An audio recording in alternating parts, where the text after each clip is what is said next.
Of course, we have a lot to talk about today, and we'll get to what the top story is in just a moment. It will be no surprise, and I guarantee that. But a couple of other things that we have coming up on the way of the agenda today, we will be sharing with you in a few minutes.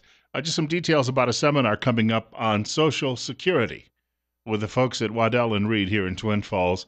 Uh, Good news for you if you're looking, in fact, in the next few months to actually file to collect Social Security. Some of you will do that. My generation, we don't know yet.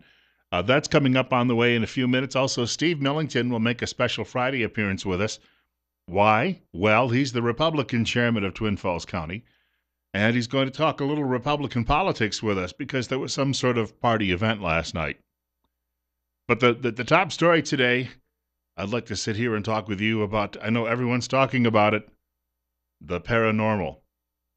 No. We'll talk about the debate. How's that? We'll talk about the debate instead. So I'm looking at some of the reaction across media today, and it really depends.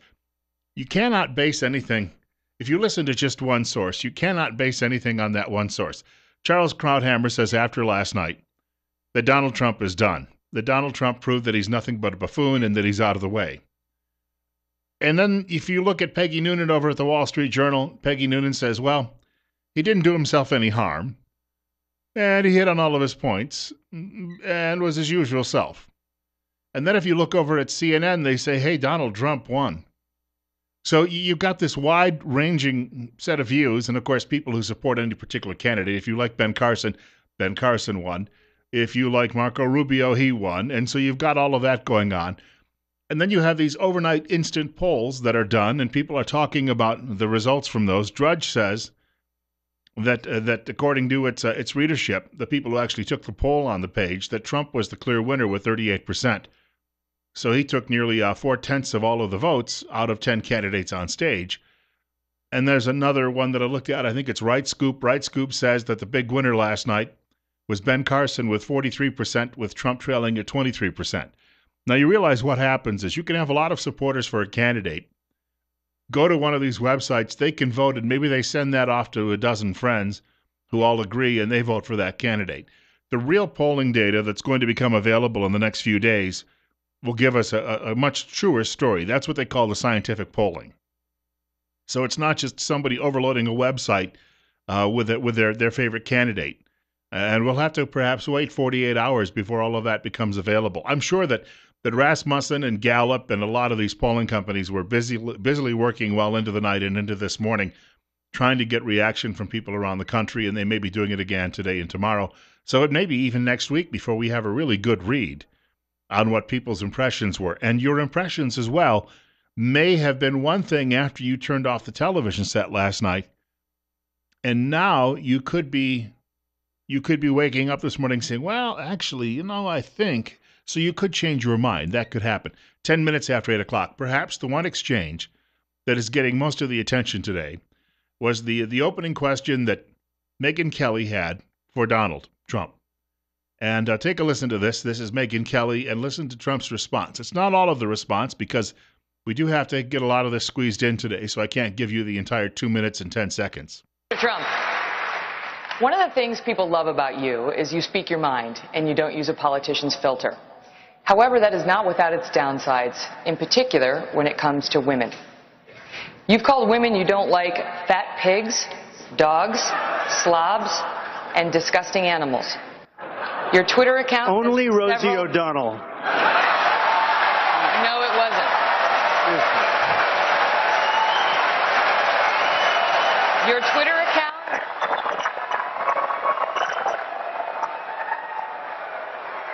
Thank you. For the record, it was well beyond Rosie O'Donnell. Yes, I'm sure it was. Your Twitter account has several disparaging comments about women's looks. You once told a contestant on Celebrity Apprentice it would be a pretty picture to see her on her knees. Does that sound to you like the temperament of a man we should elect as president? And how will you answer the charge from Hillary Clinton, who is likely to be the Democratic nominee, that you are part of the war on women? Well, the big problem this country has is being politically correct. I've been challenged by so many people, and I don't frankly have time for total political correctness. And to be honest with you, This country doesn't have time either. And then he went on to say that he didn't like the tone of questioning from Megyn Kelly. I just saw something, a post on my Facebook page. One of Trump's supporters says that he felt that the Fox team went out of its way to attack Trump.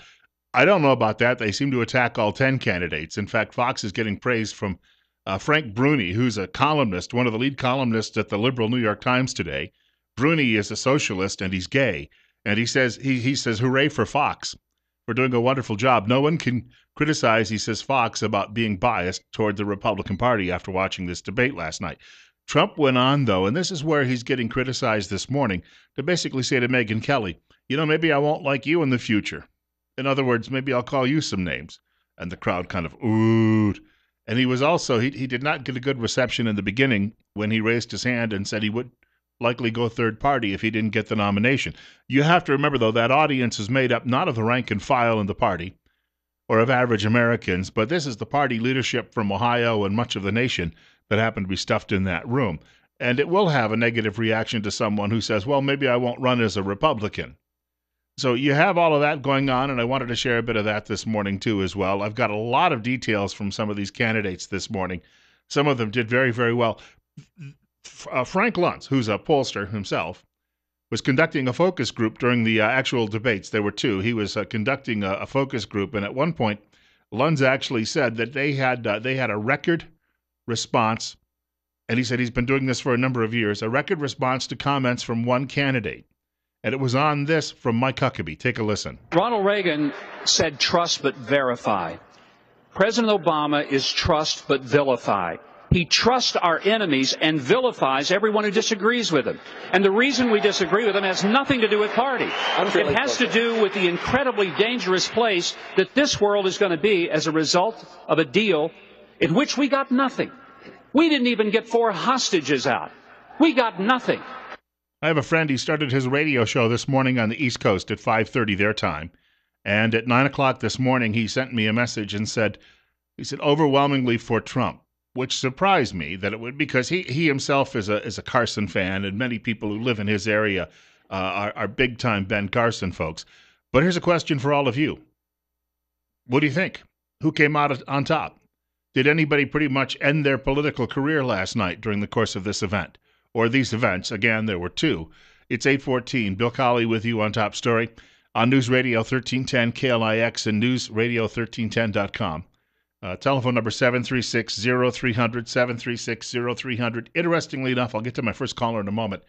A website called Conservative Review. Friend sent me a link to that last night, and it was a rundown on the positions of all of the candidates. As it turns out, Ted Cruz has a nearly perfect conservative score. He was perfect on 10 of 11 various measurements that they were doing. Carly Fiorina, who scored well last night, apparently isn't very conservative, according to this website. Nor is Lindsey Graham, nor Jeb Bush. We have a caller with us. You're on the air with Bill Colley on Top Story. Morning, Bill. I've waited all night to talk to you this morning. Yo, go ahead. Hey, you know what? I don't like Mike Huckabee. I never have, but I felt like he did by far the best of anybody that answered questions. I felt like he was sincere in his answers, and he gave great answers. Donald Trump was Donald Trump. I don't think there was any real surprise there. You either like him or hate him, and Mike Huckabee was a big shocker for me. Yeah, that comment from Huckabee, again, according to Luntz, got 100% approval from the people who actually were sitting there with the little buttons, and they react to... I was cheering in my vehicle while I was driving down the road listening to it. I believe that. Take care. Hey, thank you much for the telephone call, sir. Huckabee, of course, is a good presenter. I mean, let's face it. If you're a Baptist minister, you must know something about standing in front of a group and getting your thoughts together. Here's the thing, though. These candidates will all, at some point, if they haven't already done it, issue what they call their positions, their platforms, their position papers, which will be book-length size. Now, most of us never read those things. So it all comes down to, well, that one looked good, and I like the zinger that one had. Should we be basing our decisions on that? Carly Fiorina apparently just blew people away yesterday in the early debate. And hands down, I saw a poll this morning, again, one of those instant polls, but she won 3/4 of it. She was like just under 74%. People said that she was the hands-down winner of that early contest. Jim Gilmore, George Pataki, I don't know that they'll even be around in another 3 weeks. Some of the lower tiered people may just decide they're going to throw in the towel. Lindsey Graham as well.